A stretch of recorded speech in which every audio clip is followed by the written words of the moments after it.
नमस्कार। देश यहाँ में मैं प्राची चतुर्वेदी अपने सभी श्रोताओं का बहुत बहुत स्वागत करती हूँ।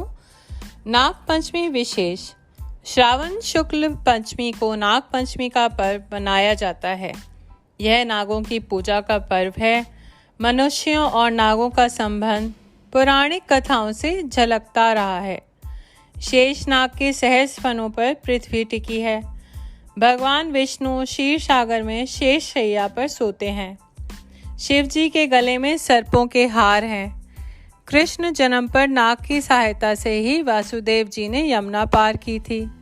जन्मेजय के पिता परीक्षित की मृत्यु का बदला लेने हेतु सर्पों का नाश करने वाला जो सर्प यज्ञ आरंभ किया था, वह आस्तिक मुनि के कहने पर इसी पंचमी के दिन बंद किया गया था। यहाँ तक कि समुद्र मंथन के समय देवताओं की भी मदद वासुकी नाग ने की थी।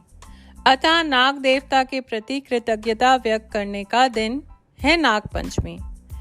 अब लोग कहते हैं कि श्रावण मास में क्यों मनाते हैं नाग पंचमी? तो इसका जवाब है कि वर्षा ऋतु में वर्षा का जल धीरे धीरे धरती में समाकर सांपों के बिलों में भर जाता है। अतः श्रावण मास के काल में सांप सुरक्षित स्थान की खोज में बाहर आते हैं।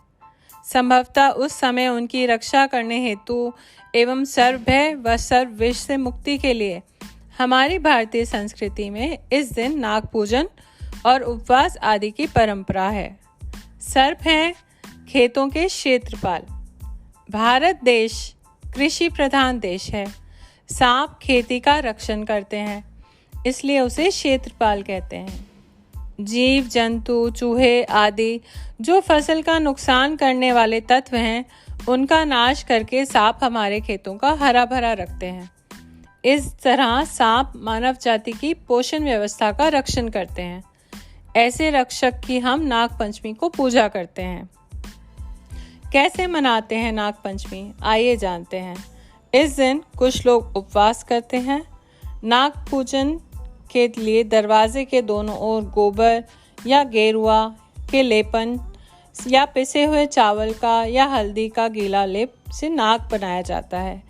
कहीं कहीं मूंज की रस्सी में 7 गांठें लगाकर उसे सांप का आकार देते हैं। पटरे या जमीन को गोबर से लीपकर उस पर सांप का चित्र बना के पूजन करने की भी प्रथा है। गंध पुष्प, कच्चा दूध, खीर, भीगे चने, लावा आदि से नाग पूजा की जाती है। जहाँ सांप की बॉबी दिखे वहाँ कच्चा दूध और लावा चढ़ाया जाता है। इस दिन सर्प दर्शन बहुत शुभ माना जाता है। नाग पूजन करते समय 12 प्रसिद्ध नागों के नाम लिए जाते हैं। धृतराष्ट्र, कारकोटक, अश्वतर, शंखपाल, पद्म, कंभल, अनंत, शेष, वासुकी, पिंगल, तक्षक, काली और इसमें अपने परिवार की रक्षा हेतु प्रार्थना की जाती है। इस दिन सूर्यास्त के बाद जमीन खोदना निषिद्ध माना गया है। नाग पंचमी का सद्भावना संदेश भी है। यह उत्सव प्रकृति प्रेम को उजागर करता है।